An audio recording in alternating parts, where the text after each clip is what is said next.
இயேசு கிறிஸ்துவ நாமத்தினால் இந்த புதிய காலை பொழுதிலே வாழ்த்துக்களை தெரிவித்துக் கொள்கிறேன். ஒவ்வொரு காலை பொழுதும் கர்த்தர் நமக்கு ஈவாக கொடுத்திருக்கிறார்.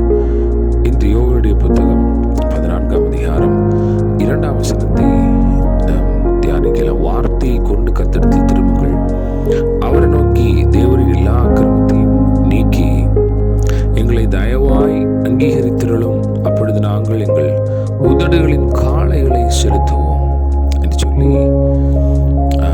சொல்லுகிறதை நாம் பார்க்கிறோம். Praise the Lord. ஆமென். அதற்கு முன்பதாக இஸ்ரவேலே உன் தேவனாய் கர்த்தரிடத்தில் திரும்பு, நீ உன் அக்கிரமத்தினால் விழுந்தாய் என்று சொல்லி இந்த அதிகாரம் ஆரம்பிக்கிறதை பார்க்கிறோம். தேவனுடைய பிள்ளைகளே, இங்கே ஒரு முக்கியமான விஷயத்தை ஆண்டவர் தெளிவுபடுத்துகிறான் என்று சொன்னால், வார்த்தைகளை கொண்டு கர்த்தரிடத்தில் திரும்புங்கள். Amen. Praise the Lord. Amen. விழுகிறது விஷயம் அல்ல. கர்த்தர் சொல்றாரு, நீ விழுந்து விட்டாய், உன் அக்கிரமத்தினால விழுந்து விட்டாய், ஆனால் நீ திரும்பு அப்படின்னு ஒரு விஷயத்தை சொல்றார். இந்த காலை பொழுதுல ஒருவேளை பல விஷயங்கள் நம்ம விழத்தள்ளி இருக்கலாம், பல விஷயத்தினால விழுந்திருக்கலாம். ஆனால் ஒரு வாய்ப்பை கர்த்தர் இந்த காலப்பொழுதில் மறுபடியும் நமக்கு கொடுக்கிறார். எப்படி என்று சொன்னால், வார்த்தைகளை கொண்டு கர்த்தரிடத்தில் திரும்புங்கள். எவனிடத்தில் வார்த்தை இல்லையோ, எவன் வார்த்தையை பின்பற்றவில்லையோ, எவன் வார்த்தையை தியானிக்க மறக்கிறானோ, அவனால் ஒருபோதும் தேவ சமூகத்தில் அவன் திரும்புவதற்கு வாய்ப்பில்லை. அவன் வார்த்தை தான் அவனை திருப்பும். அதனால தான் ஆணித்தரமாய் சொல்ற, வார்த்தையை கொண்டு கர்த்தரிடத்தில் திரும்புங்கள். வார்த்தை என்ன சொல்லுகிறது? நீ எங்க இருக்கிறாய் என்று அந்த வார்த்தை உனக்கு சொல்லும். நீ என்ன செய்ய வேண்டும் என்பதை அதை சொல்லும்.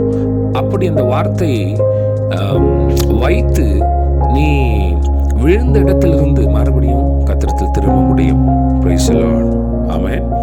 திரும்பிட்டு வார்த்தையை கொண்டு ஆண்டவர்கிட்ட திரும்பிட்டு என்ன செய்யணும்னு சொல்றாரு அப்படின்னா, ஆண்டவரை தயவாய் அங்கீகரித்திரணும் அப்படிங்கிற ஒரு விஷயத்த நம்ம தேவ சமூகத்தில் சொல்லணும்னு சொல்லி வசனம் சொல்லுகிறது. Price the Lord. வார்த்தையை கொண்டு தேவ சமூகத்தில் திரும்பி, கர்த்தாவே என்னை அங்கீகரித்திரலும் என்று சொல்லி தேவ சமூகத்தில் சொல்ல வேண்டுமா? ஆமென். Praise the Lord. அதே நேரத்தில் அடுத்த 3ஆம் வசனத்திலே மௌனமான ஒரு வசனத்தை வாசிக்கிறோம். நாங்கள் ஆண்டவரை இனி வேற எதையும் தேவர்கள் என்று சொன்னால் எங்களை நடத்துகிறது என்று சொல்ல மாட்டோம், உங்ககிட்ட இரக்கத்தை பெற்றுக் கொள்வோம் என்று சொல்லுகிறார். Price the Lord.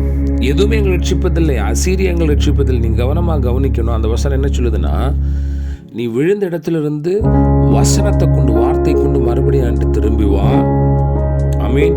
எங்களை ஏற்றுக்கொள்ளுங்க அப்படின்னு அவரை பார்த்து சொல்லு.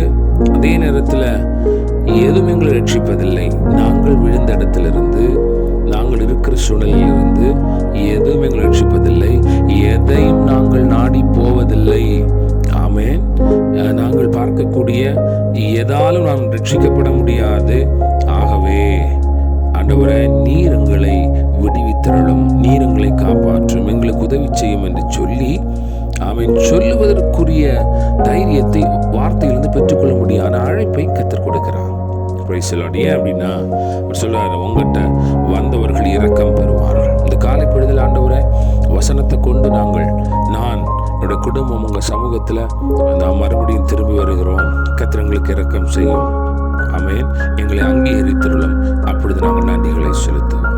கிருபையில் நல்ல ஆண்டவரே, இதனால நம்முடைய சமூகத்தில் நம்முடைய வார்த்தைகளை கொண்டு நம்மிடத்தில் திரும்புவதற்கு கர்த்தர் உதவி செய்யுங்க. ஒவ்வொருடைய நிலையையும் அவளுக்கு தெரியும். விழுந்த நிலைமையிலிருந்து ஆண்டவர் திரும்ப அவர்களை கர்த்தரிடத்தில் வரும்படி செய்வீராக. அவர்கள் வசனத்தை பற்றி கொள்வார்களாக. வசனம் அவங்களை நடத்தட்டும். ஆமீன். வேற ஆமீன் அசீரியாவை போன்றதை ரட்சிப்பதற்காக நாடி தேடக்கூடாது. உங்கள்கிட்ட இரக்கம் உண்டு. Price the Lord. அந்த கிருபையை கர்த்தர் கொடுங்க.